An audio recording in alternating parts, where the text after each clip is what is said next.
한 주간도 주의 은혜 가운데 거하신 줄 압니다. 계속해서 우리 새로 오신 분들이 교회 많이 찾아올 수 있도록 기도해 주시고 또 우리가 축복하는 그런 시간들이 있었으면 좋겠습니다. 우리가 예수님을 믿고 하나님의 자녀가 되어서 주님 안에 있게 되면 우리가 그때부터 예배를 드리기 시작합니다. 그래서 우리 믿는 자들에게 있어서 예배는 참으로 소중하고 또 우리가 반드시 드려야 하는 중요한 것이죠. 예배를 드리지 않는 그리스도인들은 바른 그리스도인이라고 할 수가 없기 때문에 그렇습니다. 그런데 예배를 드리는 것보다 사실 더 중요한 게 있어요. 우리가 예배를 드릴 때 그 예배를 하나님이 받으시느냐 아니면 받지 않느냐라고 하는 것이 사실 더 중요한 거예요. 우리가 예배를 오늘도 이렇게 드립니다. 우리가 예배를 이렇게 드리는데 예배 드리는 가운데 이 예배를 하나님이 기뻐 받으시는 그런 예배가 될 때 하나님이 영광을 받으시는 거 아니겠습니까? 근데 우리가 예배를 드리긴 드리는데 그 예배가 하나님 받으시는 예배가 아니라고 한다면 그것은 문제가 심각한 것이죠. 평생 예배를 드렸어요. 우리가 예수님 믿고 평생 하나님 앞에 내와 예배 드리는데 그 예배가 하나님 앞에 합당하지 않은 것들이 된다면 그것은 하나님 앞에 바르지 못한 우리의 것이 될 것입니다. 구약의 마지막 선지자였던 말라기 선지자는 많은 사람들이 나와서 예배는 드리는데 제사는 드리는데 그런데 하나님이 받으실 수가 없는 거예요. 그래서 너무너무 하나님 마음이 힘드셨던 모양이에요. 그래서 뭐라고 말씀하시냐면 누군가가 지금 와가지고 아니면 나와가지고 이 성전 문을 좀 닫았으면 좋겠다. 그래서 좀 예배 더 이상 제단에 불을 피우고 제사를 드리는 이것 좀 안 했으면 좋겠다. 또 내가 너희들이 손으로 드리는 모든 것들이 있는데 물질도 있고 봉사도 있고 또 헌신도 있고 한데 이것도 다 싫다. 하나님 싫다. 이렇게 말씀하시는 거예요. 여러분 말라기서 1장 10절에 그렇게 말씀을 하고 있어요. 참 하나님이 오죽했으면 이런 말씀을 하시겠어요. 예배를 드리지만 그 예배를 내가 받을 수 없다라고 하는 말씀을 하시는 거잖아요. 아니 어떻게 성전문을 닫았으면 좋겠다고 하나님이 말씀하실 정도니까. 예수님도 너무 답답한 나머지 구약의 이사야 선지자가 이스라엘 백성들이 하나님 앞에 나와서 예배할 때 그 예배가 하나님 기뻐 받으시는 예배, 받아줄 수 없는 그런 예배를 드렸기 때문에 예수님이 한탄하시면서 하셨던 말씀이 있어요. 그 말씀이 뭐냐면 외식하는 자들아 이사야가 이미 예언을 다 했다. 이 백성들이 입술로는 주여 주여 하고 입술로는 하나님 하나님 하면서 공경하고 예배는 하는데 그 마음은 나에게서 멀다. 몸은 와 있는데 마음이 딴 데 있다 이 말이에요. 마음이. 입술로는 주여 하나님 부르는데 찬송도 부르는데 그런데 그 마음이 하나님께 닿지 않는 거예요. 하나님 받을 수 없는 그런 예배를 드린다. 그 이유는 뭐냐? 사람의 계명으로 교훈을 삼아서 자꾸 가르치니까 사람들이 하나님 앞에 영으로 드리는 예배를 드리지 못하고 육신적인 예배, 헛되이 드리는 예배, 그런 경배를 드린다. 어떻게 그런 예배를 하나님 받을 수 있겠냐? 이렇게 말씀을 하고 있는 것이죠. 그렇기 때문에 우리는요 그리스도인들로서 반드시 우리는 예배해야 되잖아요. 예배를 해야 되는데 하나님이 받으시는 우리의 예배가 되는 그런 축복이 저와 여러분 가운데는 있는 것을 믿고 감사를 드리고 선포합니다. 할렐루야. 네, 우리 온누리 교회에서 지금 드려지는 이 예배 또 여러분이 삶에서 드리는 모든 예배가 하나님이 기뻐 받으시는 그런 예배가 돼야 된다라고 하는 것이죠. 성경에서 처음으로 하나님 앞에 예배자로 서서 예배를 드렸던 두 형제가 있어요. 그래서 오늘 우리가 본문에 읽었던 두 사람 이름이죠. 네, 아담의 아들 두 아들이에요. 네, 누구예요? 형제가 가인과 아벨이에요. 네, 가인과 아벨이 하나님 앞에 제사를 드리는데 참으로 오늘 제가 서론에 말씀드리는 것처럼 가인의 예배는 하나님이 받지 않으시고 아벨의 예배는 하나님이 받으신다라고 하는 그런 말씀을 하시는 거예요. 자, 그럼 우리는 질문이 생겨요. 질문이 왜 하나님은 아벨의 제사는 받으시고 가인의 제사는 받지 않으셨느냐 라고 하는 거예요. 그러면 여러분, 오늘 우리가 히브리서 11장 4절 읽었지만 사실은 이 사건은 구약에 있었던 사건이에요. 어디에 나오는 말씀인가요? 네, 창세기 몇 장이에요? 4장에 나와요. 주보를 참조하시면 나오죠? 4장에 나와요. 4장 1절부터 쭉 보면 8절까지 보면 제사를 드리는 거예요. 가인도 제사를 드리고 아벨도 제사를 드려요.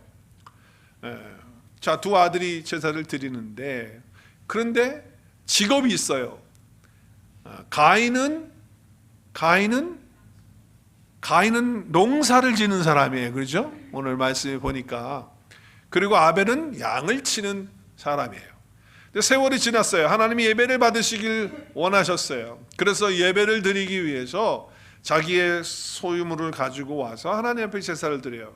가인은 땅의 소산물을 가지고 와서 제사를 드리고, 아벨도 자기가 양을 쳤으니까 양을 드리면서 하나님 앞에 제사를 드렸어요. 그런데 4절 마지막 부분에 보니까 이렇게 하나님이 기록을 해요. 여호와께서 아벨과 그의 제물은 받으셨으나 가인과 그의 제물은 받지 아니하셨다라고 말씀하고 있어요. 자, 오늘 이 말씀 자체만을 가지고 본다고 하면 우리가 이 말씀을 어떻게 해석하고 어떻게 적용할 수 있을까?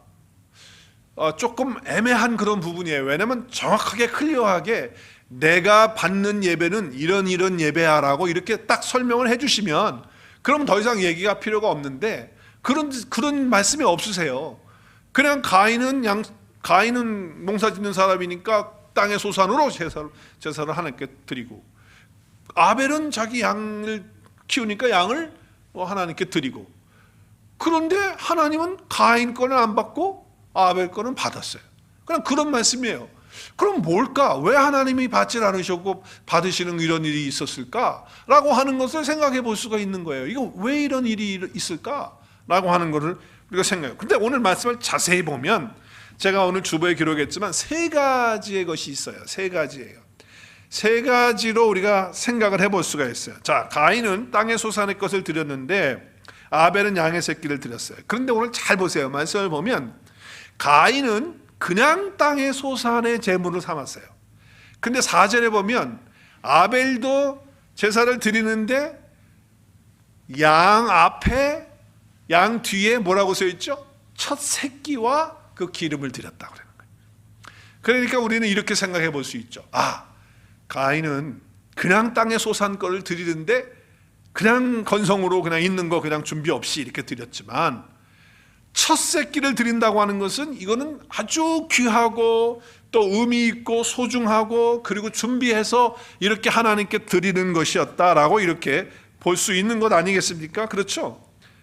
그런데 사실은 하나님께서 첫 태생 것을 하나님의 것이라고 한 것은 출애굽에서 나와서 이제 유월절을 지키면서 그들이 이제 재앙에서 첫째 아들들을 죽이고 첫 태생 것을 다 죽이는데 넘어가서 살아나게 되어질 때 하나님께서 그들을 향해서 첫 태생은 다 내 것이라고 하나님이 그렇게 말씀하셨거든요. 그러니까 반론이 있는 거예요. 아니 지금 이 창세기에 보면 첫 것과 나중 것 이런 거 얘기가 없고 출애굽기에 가서 그때 유월절 그 놀라운 역사를 경험하면서 하나님께서 첫 것은 나의 것이라고 해서 첫 것을 드리라고 그렇게 하셨는데, 그것이 이스라엘 백성들이죠. 저와 여러분이 이제 첫 것이 되는 것인데, 그렇기 때문에 첫 것, 첫 열매를 드린다는 것에 대해서는 지금 이렇게 너무 앞서가면 이게 좀 맞지 않는 것이 아니냐라고 하면서 반론을 제기하는 그런 분들이 있는 거예요. 첫 태생은 내 것이라는 건 나중에 이루어진다는 거죠.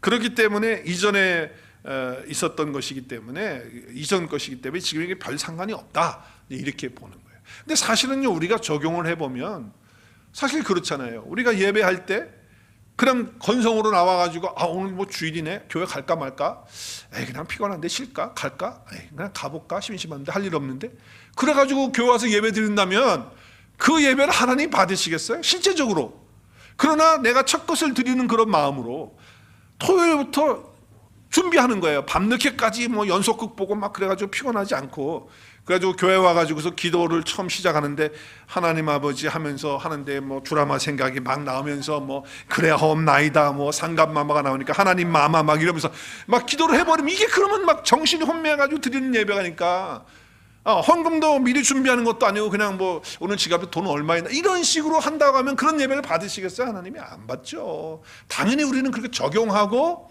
그렇게 우리의 삶에 실천할 수 있을 거예요. 오늘 이 첫 것을 드린다는 거. 그리고 가인은 그런 맛이 없죠. 첫 소산을 드린다는 말이 없잖아요.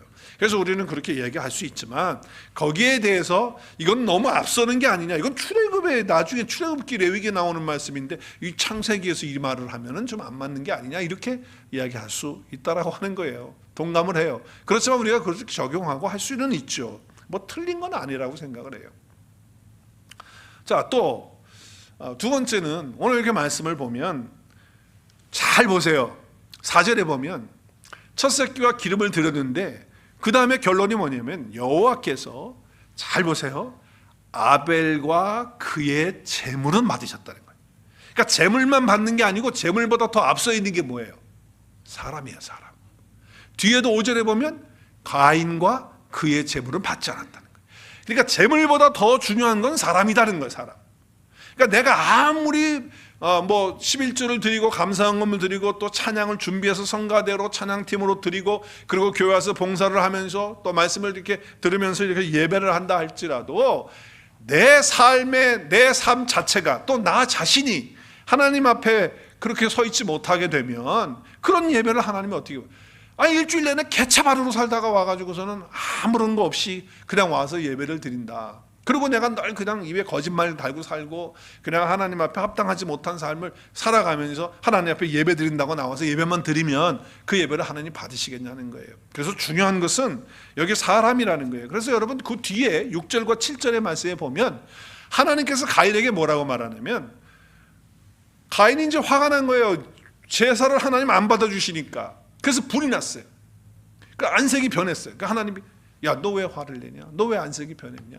그러면서 하나님이 답을 줘요. 7절에 하나님이 뭐라고 답을 주죠? 네가 선을 행하면, 야 가인아, 네가 선을 행하면 어찌 낯을 들지 못하냐. 그러니까 이미 이 가인의 마음속에는 하나님을 향해서 제사를 드리고는 있지만 그 마음에 하나님을 향한 그런 선함과 또 삶의 그런 모습들이 없었던 거예요. 그 마음, 하나님은 그 마음을 깨뜨려 보신 거잖아요. 그래서 네가 선을 행하지 않으니까 내가 그걸 가지고 내가 네 제사를 어떻게 받냐? 그래서 내가 제사를 내가 받을 수가 없는 거야. 그런데 네가 왜 화를 내? 네가 왜 화를 내? 네 얼굴이 왜 그래? 당연한 거야. 죄의 문이 네 앞에 지금 와 있어. 그래서 네가 죄를 다스리고 그리고 죄를 컨트롤해서 이겨야 되는데 너 결국 죄를 못 이겨. 그래서 네 아우 동생을 쳐 죽이는 그런 자리로 가는 것을 지금 말씀하고 있는 거예요. 그러니까 하나님이 우리의 예배를 받으실 수 없는 것은 우리의 삶의 모습, 또 내 마음 속에 있는 어떤 그런 것들이 해결되지 않은 그런 상태에서 드리게 되면, 물론 지금 가인은 예배를 하나님이 안 받아주셨기 때문에 그렇긴 하지만 그 속에 이미 분노가 있고 미움이 있고 시기심이 있고 상처가 있는 거예요. 제사를 거절당했기 때문만이 아니라 그 마음이 마음속에 그런 것들이 마음속에 꽉 차여있던 것이 어떻게 해요? 제사를 드리면서 그렇게 했지만 그걸 하나님이 다 아시고 그 제사를 받지 않으니까 그것이 표출돼가지고 나온 거예요. 결국 죄를 다스려야 되는데 다스리지 못하고 동생을 쳐 죽이게 되는 그러한 일을 가게 되는 거예요. 사람이 내면의 분노와 미움과 시기와 상처 그런 것이 있어요. 있을 수 있죠. 그때 그것을 인정하고 내가 용서와 치유와 하나님의 그 은혜와 그 사랑을 갈망하는 마음으로 하나님께 예배 자리에 나와서 그것을 쏟아놓고 그리고 용서를 구하고 그리고 회복을 구하고 하나님을 바라보고 주님께 온전한 마음으로 예배할 때 하나님이 그 예배를 받아주시지 않겠습니까? 마음에 상처 없는 사람이 어디 있어요? 속이 상하지 않은 사람이 어디 있어요? 일주일을 살면서 그러지 않고 사는 사람이 있습니까? 살다 보면 이런 걸 저런 거 막 걸치게 되고 마음에 답답함도 있고 그리고 분노도 일어나고 그리고 마음에 쓴뿌리가 올라올 때도 있고 그럴 수 있거든요. 그럴 때 하나님, 나는 이렇게 왜 분노하는 사람인지 모르겠습니다. 하나님, 나는 왜 이렇게 열등감이 있는지 모르겠습니다. 하나님, 왜 내 마음속에 이렇게 미워하는 마음이 자꾸 나옵니까? 하나님, 어떻게 할 수 없습니다. 하나님 좀 도와주세요. 하나님 바라봅니다 라고 하면서 하나님께 가지고 나와서 하나님께 쏟아 놓을 때 하나님이 그 예배를 받으시는 줄로 믿습니다. 그래서 시편 51편 17절에서 다윗이 이렇게 범죄하고 난 다음에 고백하잖아요. 우리 같이 한번 읽어볼까요? 시작. 하나님께서 구하는 제사는 뭐예요? 상한 심령인 거예요. 상한 심령 아닌 사람이 어디냔 말이에요. 다 부족하고 연약하고 모자라고, 그리고 죄를 짓고 살아가는 존재들인데 하나님 앞에 나오는 그 예배의 자리에서 자기의 그 상한 심령을 그대로 다 털어놓고, 근데 그 상한 마음을, 독한 마음을 그냥 계속 가지고 있으면서 예배를 드린다고 하면 그 예배를 하나님 어떻게 받으시겠어요? 그냥 자기가 잘못한 것들에 대해서도 이건 다 남이야, 남. 그냥 블레임하는 거예요. 이것은 누구 때문이고, 저것은 저것 때문이고, 이 환경 때문이고, 누구 때문이고, 뭐 이렇게 블레임을 하면서 독을 품고 있는 상태에서 예배를 드리면 그 예배를 하나님이 어떻게 받으시냐 말이에요. 하나님이 구하는 제사는 상한 심령이거든요. 내가 연약한 모습 그대로, 내가 상한 받은 그대로 모습, 내 내면에 있는 걸 그대로 가지고 와서 하나님 앞에 내어놓을 때 하나님이 그 예배를 받으시는 거예요. 그런데 가인은 지금 그렇게 하지 않은 것을 하나님이 보시고 계셨다라고 하는 것을 우리가 감지할 수 있는 것이죠. 그런데 여기에도 반론이 나와요. 반론이. 왜냐하면 이게 지금 그렇게 정확하게 그 말씀 자체에서, 그 본문 자체에서 설명하고 있지 않기 때문에. 그래서 이렇게 반론을 하죠. 아니, 가인만 그러면 뭐 상한 심령이고 가인만 죄인입니까? 아벨은 죄인이 아닙니까? 아벨도 죄인이죠. 당연히. 왜 죄인이죠? 자, 한번 설명을 좀 제가 해볼게요. 아담과 하와가 하나님의 말씀에 불순종해요. 그래서 사단의 말을 들어서 불순종해요. 그래서 어떻게 하죠? 하나님 먹지 말라고 하는 선악과를 다 먹어요. 하나님과 관계가 끊어졌어요. 그래서 하나님이 에덴 동산에서 어떻게 하죠? 추방해, 쫓아내요. 그리고 생명나무 길을 가는 그거를 갖다 화엄검으로 천사들이 지키게 돼. 그리고 이제 쫓겨나니까 생명나무 과실을 좀 못 먹게 되는 거예요. 하나님과 단절됐어요. 자, 아담과 하와가 쫓겨났어요. 그러면 그 아들들이 오늘 두 사람 나오죠? 가인과 아벨인데, 가인과 아벨은 에덴 동산에서 출생했어요? 아니면 에덴 동산 밖에서 출생했어요? 밖에서 출생했죠. 왜? 쫓겨난 다음에 아이들 낳았어요. 사장에서 아이를 낳는 거예요. 자, 그렇다고 한다면 아담이 범죄하고 하와가 범죄한 것이 그대로 어떻게 됐어요? 우리가 성경 말씀 그대로 보면 첫사람인 아담을 통해서 죄와 사망이 들어와요. 그래서 우리 모든 사람들이 다 죄와 사망 가운데 거하게 되는, 죄에게 종로로 타게 되는, 사망에 붙잡혀 사는 그런 존재들이 됐어요. 그러면 가인과 아벨도, 가인만이 아니에요, 아벨도 똑같이 그와 같은 상태인데, 그렇다고 한다면 왜 가인의 제사는 안 받고 아벨의 제사만 하나님 받으시냐? 어차피 똑같은 건데. 이제 이렇게 반론을 하는 거죠. 왜냐하면 모두 타락한 성품을 가지고 있는 거니까요. 그러나 아벨은 분명히, 성경은 없어요. 지금 분명히 없어요. 그러나 하나님께서 받으실 때는 자기가 이런 존재라는 것을 알고, 나는 내 힘으로는 도저히 할 수 없는 걸 알고, 그리고 하나님께 자기의 더러운 것과 상한 심령을 가지고 나가는 그런 예배를 드렸기 때문에 하나님 받으시는 거죠. 그 마음을 하나님은 다 아시니까요. 자, 세 번째는 왜 가인의 제사는 받지 않고 아벨의 제사는 받았는가라고 할 때, 자, 가인은 농산물을 드렸기 때문에 하나님은 안 받으신 거고, 그리고 아벨은 양과 기름을 드렸어요. 자, 그러면 양과 기름을 드리려면 어떻게 해야 돼? 기름을 드릴 수 있어요? 기름은 어떻게 드려요? 양은 양을 드린다고 하면 기름은 어떻게 드려요? 기름은 양을 죽여서 각을 떠갖고 그 속에 있는 기름을 다 베어내가지고, 그래서 하나님께 태워 드려야 되는 거예요. 그러니까 양을 죽여서 피를 흘려야 된다. 그렇기 때문에 가인의 제사는 피가 없는 제사이기 때문에 죄사함이 없는 그런 것이다. 그러나 아벨은 피를 흘리는 제사를 드렸기 때문에 죄 사함을 얻는 제사가 됐다라고 이렇게 이야기를 하는 거죠.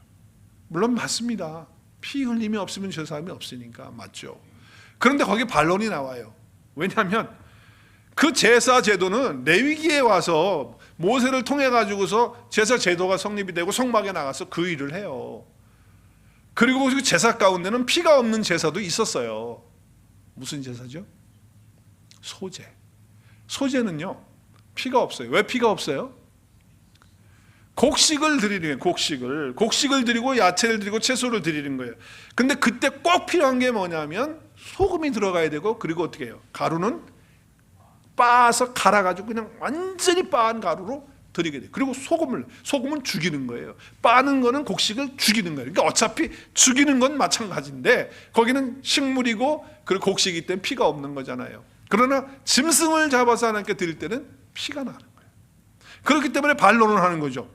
아니, 하나님이 피 없는 제사를 안 받으면 소제는 없어야지 어떻게 소제는 있느냐, 이렇게 반론을 합니다. 자, 그러면 제가 이제 이렇게 세 가지를 충분히 우리가 유추할 수 있고 또 이렇게 적용을 해서 내 삶에 실천하는 거 나쁜 거 아니에요. 물론 한 말씀을 그렇게 보는 거 뭐 그렇게 할 수 있는 거죠. 우리가 다 각자 하나님의 말씀을 통해서 성령께서 주시는 음성을 듣고 그렇게 적용할 수 있는 거니까요. 그러나 모든 말씀에, 오늘 제가 주복에 적었지만은 모든 성경 말씀은요 성경으로 풀고 해석하고 연결해야 돼요. 그리고 적용해야 돼요. 그게 가장 안전하고 그리고 가장 정확한 그런 해석 방법이고, 그리고 우리가 적용할 때 올바른 적용이 될 수가 있는 거예요. 왜 그래요? 왜 그러냐면은 요한복음 5장 39절에 보면 예수님이 이런 말씀하셨어요. 같이 읽을까요? 시작. 너희가 성경에서 영생을 얻는 줄 생각하고 성경을 연구하거니와 이 성경이 곧 내게 대하여 증언하는 것이다. 자, 성경이라고 할 때 여기 성경은 신약 성경이에요, 구약 성경이에요? 구약 성경. 예수님이 이 당시에는 구약 성경만 있어요. 신약 성경이 없었어요. 그러니까 구약에 있는 모든 말씀은 다 누구에게 대해서 말하고 있는 거예요? 누구에게? 예수 그리스도에게 대해. 그러면 오늘 창세기에 여기 나오는 이 말씀도 예수 그리스도에 대해 증언하는 것으로 우리는 봐야 돼, 안 봐야 돼요? 봐야 돼요. 그리고 연결해서 우리는 해석을 해야 돼요. 성경은 성경으로, 또 예수 그리스도를 통해서 예수 그리스도가 성경의 중심이고 예수 그리스도가 오신 그리스도가 바로 성경 구약과 신약이기 때문에 그래요. 자, 그러면 성경에서 아벨의 제사는 받으시고 가인의 제사를 받지 않은 이유를 간단하게 설명하죠. 신약 성경에서 설명하고 있어요. 그것이 오늘 우리가 읽은 본문이에요. 다시 한번 우리 본문 읽을까요? 히브리서 11장 4절 시작. 믿음으로 아벨은 가인보다 더 나은 제사를 드렸다. 자, 딱 한마디예요. 딱 한마디. 아벨의 제사를 받은 이유는 뭐냐? 믿음으로 했다는 거예요. 믿음으로. 답을 딱 주는 거야. 믿음으로 했기 때문에 하나님 받으셨다. 그러면 가인은 뭘로 했다는 거예요? 안 믿음으로? 믿음으로 하지 않았다는 게 답이 나오는 거예요. 아, 하나님은 믿음으로 드리는 제사 예배를 받으시는구나. 그거를 우리는 답을 얻어요. 자, 그러면 믿음으로 드린다는 게 뭐냐라고 하는 걸 또 우리가, 그럼 믿음으로 드린다는 게 뭐야? 그냥 말로 믿습니다 하면서 예배 드리면 그러면 하나님 받으시는 거예요? 믿음으로 드린다는 게 뭐냐? 믿음으로 드린다는 거. 믿음으로 더 나은 제사를 드렸기 때문에 하나님이 가인의 예배는 받지 않으시고 아벨의 예배를 받았다라고 하는 거예요. 자, 믿음으로 더 나은 제사를 드렸다는 걸 말씀하시면서 거기 뒤에 보면 답이 나와요. 드림으로 이제 결과는 의로운 자라는 증거를 얻는 것이지만 그 다음에 제가 줄쳤죠. 하나님이 그 예물에 대하여 어떻게 했다고요? 증언하셨어요. 자, 그러면 답이 나오는 거예요. 아, 아벨이 믿음으로 드린 그 제사는 바로 그 예물에 있네. 예물이 뭐예요? 영어 성경에 보니까 예물이 뭐죠? offerings가 뭐예요? 제물이에요. 제물. 그러면 아벨이 드린 제물이 뭐예요? 양이에요. 기름이에요. 아, 그러면 그 예물에 있구나. 아벨이 그 예물을 가지고 드린 거. 그러면 가인도 농사 짓는 사람이었지만 하나님 앞에 예배 드릴 때는 아벨과 같은 예물로 드렸어야 되는구나 라고 하는 걸 우리가 알 수가 있는 거예요. 이 말씀을 통해서 본다면, 자, 양의 첫 번째 새끼와 기름, 그것을 하나님이 인정해 주신다. 증언해 주신다는 건 인정해 주신다는 거예요. 자, 그런데 여러분 보세요. 이것은요, 출애굽을 한 후에 하나님께서 모세에게 율법의 말씀을 주시고, 그리고 성막을 주시고, 그리고 제사 드리는 법을 가르쳐 주셨어요. 성막에서 어떻게 하라고. 근데 지금 이거는 훨씬 전에 얘기라고 그랬잖아요. 훨씬 전의 얘기예요. 있지도 않은 얘기. 그러나 하나님은 뭐라고 말씀하시냐면 이렇게 말씀하세요. 피 흘림이 없으면 죄사함이 없다는 거예요. 피를 흘려야지만 죄사함을 얻는다는 거예요. 자, 그럼 제가 좀 보충을 설명할게요. 자, 창세기 3장에 보면 아담과 하와가 범죄해요. 그래서 그들이 범죄한 것을 깨닫고서는 두려워가지고서는 숨어요. 그러니까 하나님이 아담아 아담아 어딨냐 그랬더니 내가 하나님 두려워서 숨었나이다라고 그렇게 얘기를 해요. 그리고 자기들의 부끄러움을 알게 됐어요. 그래서 어떻게 하죠? 부끄러움을 가리기 위해서 옷을 만들어요. 무슨 옷을 만들어요? 무화과 나무 잎으로 부끄러운 부분을 가려요. 그런데 시간이 지나니까 말라 비틀어져 가지고 다 떨어져 나가는 거예요. 그럼 또 해야 되는 거야. 그래서 하나님이 어떻게 하셨냐면 하나님이 직접 지어줬어요. 옷을. 무슨 옷을 지어줬어요? 가죽 옷을 지어줬어요. 여러분, 가죽 옷을 지어주기 위해서는 어떻게 해야 가죽 옷을 지어줘요?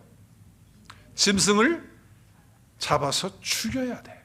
그럼 피를 흘려야지 가죽 옷을 지어 입을 수 있어.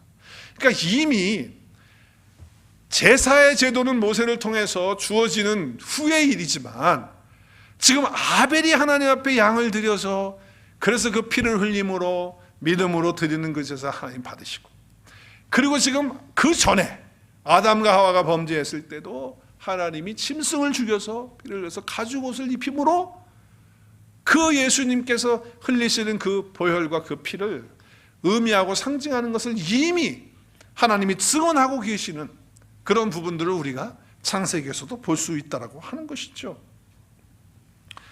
그래서 짐승의 피를 흘려야지만 죄를 씻게 되는 거예요. 이후로부터 계속해서 아벨의 양을 죽여서 피를 흘리는 것과 그 다음에 구약의 제사를 통해서 짐승의 피를 흘리는 것과 그래서 속량하는 것, 그리고 이제 신약에 와서 실체이신 예수님이 십자가에서 죽으시고 피 흘려 주심으로 속량하는 그 제사까지 연결이 되는 거예요, 안 되는 거예요? 안 돼요, 연결이? 연결이 안 됩니까? 연결이 되는 거예요. 아, 하나님 앞에 믿음으로 제사를 드리고 믿음으로 예배를 드린다는 것은 바로 이거구나. 가인이나 아벨이나 모두가 다 사망 아래 죄 아래 있었던 육적 존재였어요. 타락한 존재니까요. 그 안에 생명이 없었어요. 불순종한 죄인들이에요. 죄의 값은 사망이에요. 가인과 아벨 똑같이 다 마찬가지예요. 아담 하와. 그렇죠. 저와 여러분도 마찬가지예요. 피 흘림은 사망의 성취예요. 그렇죠. 그래서 이 피 흘리는 제물이 바쳐지게 될 때에 우리 죄를 대신함으로 하나님 앞에 나올 수 있는 속죄의 길이 열린 거죠. 그래서 우리는 피 흘림이 없으면 죄 사함을 받지 못하는 그런 것을 우리가 믿기 때문에 예수 그리스도를 그렇게 해서 믿는 거잖아요. 그래서 하나님이 예배를 받으시고 안 받으시는 것은 가인과 아벨 그들 자신의 성품이나 환경에 있는 것이 아니라 전적으로 그들의 재물이 있었는데 그 재물은 바로 죽여서 피를 흘리는 그 사건을 통해서 예수 그리스도를 예표하고 있는 거다. 첫째 아담에게서는 죄와 불순종과 죽음이 있게 했지만 둘째 아담이신 사람이신 예수님에게는 의와 순종과 생명이 있게 되어지는 것. 그래서 우리 죄인의 수고와 노력으로는요 절대로 죄와 저주에서 벗어날 수 있어요, 없어요? 없어요. 되질 않아요. 단순히 우리가 수고한다고 노력한다고 내가 선하게 산다고 인간의 어떤 선행으로 죄를 인해서 했던 모든 형벌을 갖다가 내가 제할 수 있습니까? 제할 수가 없어요. 인간의 노력으로 사망이 쏘는 그 음부의 권세를 우리가 이길 수 있습니까? 이길 수가 없어요. 불가능해요. 그래서 피 흘림이 없으면 제사함이 없다고 하시는 말씀을 주시는 거예요. 지금도 가인의 온 세대를 통해서 수많은 사람들이 가인의 그 후손들로 추종하고 있는 그런 것이 있지 않습니까? 참 올림픽 그 개막식에 참 프랑스 대단한 것 같아요. 야, 어떻게 그런 아이디어를 참, 이제는 정말 말이 안 나와요. 그게 올림픽하고 무슨 관계가 있습니까? 최후의 만찬을 그린 그 그림을 가지고 풍자해가지고 그냥 뭐 별 동성 연애자들과 뭐 세산 내산 들어가서 무슨 짓을 하는 그런 장면으로 말이죠, 상상하게 하고 남성의 성기를 노출하는 막 그런 일이 있고, 이 올림픽 개막식에서 지금 모든 불신자들의 예배, 종교의 그릇된 잘못된 조직에서 나오는 것들, 그냥 인간의 어떤 뭐 사람이 자기가 개혁을 하고 새롭게 하고 노력을 해보겠다고 하고 이런 모든 도덕적인 것으로 모범적인 것으로 뭐 해보겠다고 하는 이런 모든 것들은요, 하나님이 받으실 수 없는 그런 예배죠. 왜냐하면 사망과 심판 가운데 놓여져 있는 것이기 때문에 죄인은 자신의 공로로 그 사망과 심판의 저편에 생명으로 그리고 죄 사함으로 승리로 나갈 수가 없다라고 하는 거예요. 그래서 십자가 앞에 나와서 예수님이 흘리신 그 속죄를 믿고 회개한 그런 사람들은 죄와 사망에서 해방이 되고 그리고 모든 죄에서부터 깨끗함을 입고 생명을 얻고 하나님의 영광 속에 들어가는 그런 은혜가 있게 되는 것입니다. 그리스도는 진정한 그리스도인들에게 사망과 심판의 모든 것들을 다 제하여 주시고 영광과 생명과 의로 채워주셨습니다. 네, 할렐루야. 그래서 모든 것들을 다 주님이 제거해 주셨어요. 다 떠난 거예요. 그렇기 때문에 우리가 예배를 할 때 다른 거 없어요. 예수님이 나를 위해서 해주신 그 일, 정말 주님이 그 십자가 사건을 통해서 내 죄를 다 깨끗이 씻어주셨구나. 나를 이제 더 이상 죄인의 자리가 아니라 의인의 자리로 나를 불러주셨구나. 나를 정결케 해주셨구나. 내 안에 나와 함께 계시는구나. 그래서 나는 그 믿음으로 그 세상보다 더 크신 분이 내 안에 계시기에 나와 연합해서 한 영이 되게 계시기 때문에 나는 세상을 이기는구나. 야, 이 은혜가 얼마나 감사한가. 그리고 예수 그리스도를 바라보고 그분이 해주신 일에 감사하면서 예배하는 예배가 될 때 그 예배를 하나님이 받으시는 줄로 믿습니다. 그것이 기뻐 받으시는 예배예요. 아무리 우리가 찬양팀이 웅장하게 찬양을 하고 좋은 악기 소리를 내고 좋은 목소리를 내고 성가대에서 화음을 맞춰서 아무리 그렇게 한다 할지라도 주님께서 나를 위해서 피 흘려 주셔서 이루신 그 일이 감사하고 그 일 때문에 내가 이 찬양을 하고 이렇게 하는 것이 안 되면, 그 마음에서부터 그것이 아니면 하나님이 절대 그 예배는 흠양하지 않는다, 연락하지 않는다 말씀하고 있는 거예요. 그리스도에게는 유일한 생명이 있습니다. 그리스도 외에는 모든 것이 다 죽음입니다. 그리스도 안에 생명이 있는 거예요.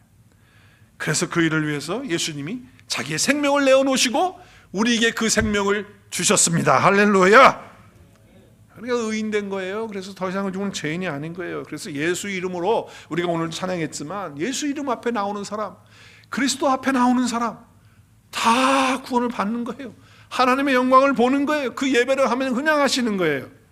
용납된다 그 말이에요. 용납된다. 하나님이 받아주신다는 것은 하나님이 나를 받아주셨기 때문에 내가 어떻게 해요? 더 이상은 죄인이 아니라는 것을 말씀하는 것이죠. 이 믿음을 가지고 가는 거예요. 자, 그래서 오늘 우리가 예배를 드릴 때 오늘 이 예배를 우리의 믿음을 보시고 하나님이 예배를 받으시는 줄로 믿고 감사를 드립니다. 자, 그러면 오늘 예배를 받아들이셔야 하나님이 딱 받아주셨잖아요. 오늘 지금 예배를 받아주세요. 그럼 어떠한 일이 일어나느냐? 오늘 두 가지가 일어난다는 거예요. 하나님이 내 예배를 받아주신다 그러면 내 삶에 두 가지의 역사가 일어나는 거예요. 그 첫 번째가 오늘 말씀 다시 한번 보겠어요. 11장 4절 첫 번째가 뭐냐면 하나님이 받으시는 아벨의 예배를 통해서 아벨이 어떻게 되느냐? 하나님께 드림으로 어떻게 해요? 무슨 증거를 받아요?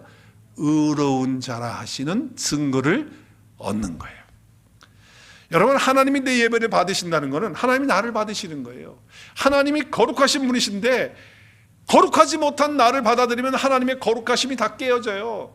그런데 예수 그리스도의 그 피 흘림으로 말미암아, 아벨은 지금 피 흘림은 예수 그리스도라는 걸 알지 못했죠. 알지 못했을 거예요. 그렇지만 그 믿음으로 하나님께 제사를 드릴 때 하나님은 받아주시는 거예요.